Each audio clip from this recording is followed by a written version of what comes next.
ছাগল খামারে সফলতা পেতে হলে কোন বিষয়গুলো সবথেকে বেশি গুরুত্ব দিতে হয় এবং সফল খামারি হতে হলে কোন বিষয়গুলো জানতে হয়। সম্মানিত ভিউয়ার্স, আসসালামু আলাইকুম। আশা করি সবাই ভালো আছেন। আলহামদুলিল্লাহ, আমিও ভালো আছি। আপনাদের জন্য আরও একটি নতুন ভিডিও নিয়ে আসলাম। আর এই ভিডিওতে আপনাদেরকে বলার চেষ্টা করব কিভাবে আপনি একজন সফল খামারি হতে পারেন এবং সফল খামারি হতে হলে আসলে আপনাকে কতটুকু পরিশ্রম করতে হয় এবং কোন বিষয়গুলো সম্পর্কে আপনাকে আসলে জানতে হয়।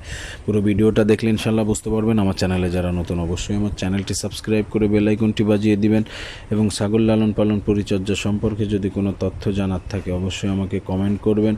ইনশাল্লাহ আপনাদের কমেন্ট ধরে উত্তর দেওয়ার চেষ্টা করব। দেখেন, আমি একজন প্রান্তিক খামারি, দীর্ঘ 5 বছর যাবৎ ছাগল লালন পালন করে থাকি।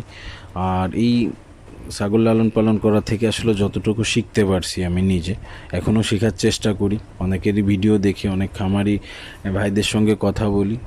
তো আসলে আমার যতটুকু শিখতে পারছি আমি নিজে এতটুকু আপনাদের সঙ্গে শেয়ার করব।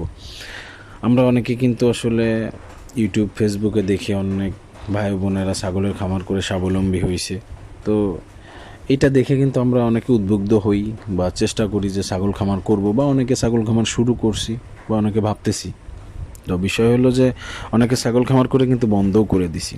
এই বন্ধ হওয়ার পিছনে যে কারণগুলা, যে আসলে গরু ছাগল পালতে গেলে গরু ছাগল হইতে হয়, নোংরা পরিষ্কার করতে হয়, গন্ধ থাকে, এই জিনিসগুলো কিন্তু আমরা অনেকেই জানি না। আমরা প্রথমে দেখি যে লাভ আছে, ভালো আছে, প্রফিট আছে, তো এই বিষয়গুলো খেয়াল করে আমরা শুরু করি, পরে যায় কিন্তু আর কষ্ট করতে পারি না। তো আসলে যে কোনো কাজই কিন্তু কষ্ট, ছাগল পালা কাজও কিন্তু অনেক কষ্ট। তো আপনাকে প্রথমে বুঝতে হবে যে আমি এই পরিশ্রমটা করতে পারবো কি না। আর এই পরিশ্রমটা যদি আপনি করতে পারেন 100%, ইনশাল্লাহ আপনি সেক্টরে লাভবান হইতে পারবেন। তবে আপনাকে খামার করার আগে অবশ্যই আপনি ছাগল খামারে যাবেন, ছাগল খামারে যায় দেখবেন। বিশেষ করে বৃষ্টির দিনেই আপনার যাওয়া উচিত। বৃষ্টির দিনেই আসলে ছাগল খামারে কেমন পরিশ্রম হয়, ছাগলের খাবার দাবার কীভাবে দিতে হয়, কখন কোন খাবারটা দিবেন। ছাগল যেমন বৃষ্টির দিনে ভিজা ঘাসগুলা খায় না, তো এই বৃষ্টির দিনে আসলে খামারে কি কি খাবারগুলা দেওয়া হয়, বা আপনার যে প্রাথমিক যে ট্রিটমেন্ট ব্যবস্থাটা আছে, এই ট্রিটমেন্ট ব্যবস্থাগুলো আসলে খামারে কিভাবে করা হয়, এই জিনিসগুলো অন্তত শেখার জন্য হইলেও আপনাকে খামারে যাওয়া দরকার এবং কাজগুলো শেখা দরকার। এই কাজগুলো যদি আপনি শিখতে পারেন, আর খামারের ব্যবস্থাপনা আসলে কেমন, এই জিনিসগুলো যদি জানতে পারেন, তো তখন কিন্তু আপনি যদি এই সেক্টরে আসেন তো ইনশাল্লাহ 100% কিন্তু আপনি লাভবান হবেন, যদি আপনার নিয়ত ঠিক থাকে এবং আল্লাহর উপর আপনি ভরসা করে যদি আপনি ছাগল লালন পালন শুরু করে থাকেন। তবে আমার পরামর্শ, যেটা প্রথম যে পরামর্শটা দিব, আপনি কম ছাগল দিয়ে খামার শুরু করবেন এবং খামার শুরু করার আগে অবশ্যই আপনি ছাগল লালন পালন পরিচর্যা সম্পর্কে আপনাকে ধারণা নিতে হবে এবং খাবার দাবার ট্রিটমেন্ট ব্যবস্থা সম্পর্কে আপনাকে ধারণা নিতে হবে। এই ধারণা নিয়েই আপনি আগাবেন। তাছাড়া ফেসবুক, ইউটিউবে সফলতা দেখে আপনি কখনোই কিন্তু ছাগল খামার শুরু করবেন না। তাতে করে কিন্তু আপনি লসের সম্মুখীন হবেন এবং এর দায়ভারটা কিন্তু আপনার নিজেরই থাকবে। যেমন ইউটিউবে বলে বা ফেসবুকে বলে, কিন্তু আসলে এরা কিন্তু খামারের পিছনে কষ্টটা বলে না। দেখেনি, বৃষ্টির দিনে কিন্তু ছাগল নিয়ে কষ্ট করতে হয়। ছাগল ভিজা ঘাস খেতে চায় না। একদিন আগে ঘাসটা কেটে রাখতে হয়, ঘাসটাকে শুকাইতে হয়, তারপরে খাবার দিতে হয়, তারপরে যে কাজটা করতে হয় আপনাদেরকে খড় খাওয়ানোর অভ্যাস করতে হয় ছাগলকে। বিশেষ করে বৃষ্টির দিনে খড় খাওয়ানোর অভ্যাসটা করলে কি হয় যে কষ্টটা কিন্তু অনেক অংশেই কমে আসে। আসলে যখন আপনি খামারটা করবেন, আপনি একটা খামার ভিজিট করবেন, একটা খামার দেখবেন, তখন কিন্তু আপনার ভিতরে একটা ধারণা চলে আসবে, তখন কিন্তু আপনি শিখতে পারবেন। আর একবারে আসলে কোনো মানুষই কিন্তু শিখে না, বা একজন খামার দিয়েই কিন্তু সফলতা অর্জন করে না।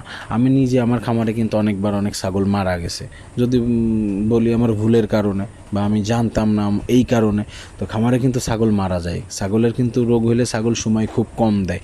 ছাগল গ্যাস ফার্ম হয়ে মারা যায়, জ্বর ঠান্ডা কাশি হয়ে মারা যায়, অনেক সময় কিন্তু ফুড পয়জনিংয়ের কারণেও মারা যায়। তো এই যে আবার পিপিআর রোগটা আছে, কখন কোন ভ্যাকসিনগুলো দিতে হয়, অনেক বিষয়গুলোই কিন্তু যেটা আমরা জানি না, না জানার কারণে কিন্তু আমরা খামারের লসের সম্মুখীন হই।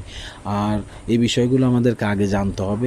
এই বিষয়গুলো জেনে যদি 2 থেকে 5টা ছাগল নিয়ে আমরা আগে খামার শুরু করব, তারপরে 6 মাস যাওয়ার পরে ধীরে ধীরে আমরা খামারে বাড়াবো। ট্রিটমেন্ট ব্যবস্থা যখন আমরা কিছু শিখে যাব এবং খাবার দাবার ব্যবস্থাপনা সম্পর্কে আমাদের একটা ধারণা চলে আসবে।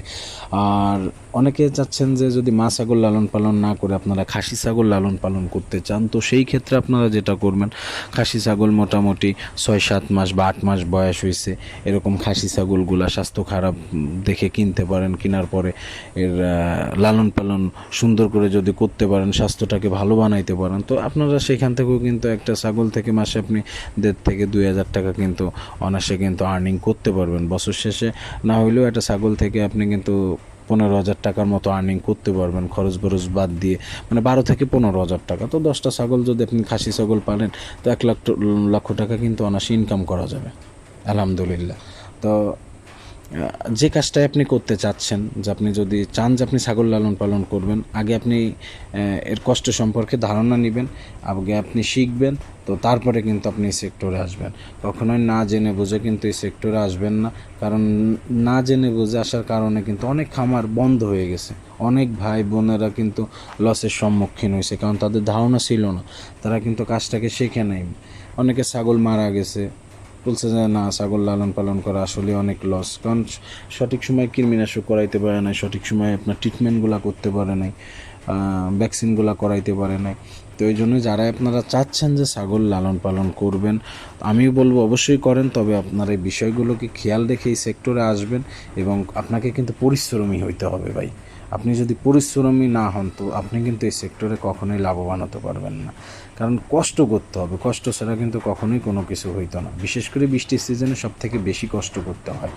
আর খামার করার আগে সুন্দর একটা শেড করে নেবেন, যেখানে বাসস্থান, সেটা ছোটো হোক, 2টা ছাগলের জন্য হোক। আর খাবার অবশ্যই নেপিয়ার যে ঘাসগুলো আছে বা লাগানো আপনার যে কোনো ঘাসই কিন্তু ছাগল কিন্তু খাবে, এবং আপনি যদি অভ্যাস করাইতে পারেন ছাগল সব ধরনের লাগানো ঘাসই খাবে, তবে এটাকে ধীরে ধীরে করতে হবে। এবং এর লালন পালন পরিচর্যা, যেমন বাচ্চার ছাগলের একরকম পরিচর্যা, মা ছাগলের একরকম পরিচর্যা, এই সমস্ত বিষয়গুলো আপনাকে আস্তে আস্তে ধারণা নিতে হবে। আর কোন জাতের ছাগল দিয়ে খামার শুরু করবেন, অবশ্যই দেশি বা ক্রস ব্রিড দিয়ে আপনারা শুরু করবেন, তারপরে ধীরে ধীরে আসলে উন্নত জাত নিয়ে আপনারা কাজ করবেন। তো 100% আশা করি ইনশাআল্লাহ আপনারা এই সেক্টরে কিন্তু তাইলে লাভবান হতে পারবেন। যাই হোক, আজকের ভিডিওতে এতটুকুই।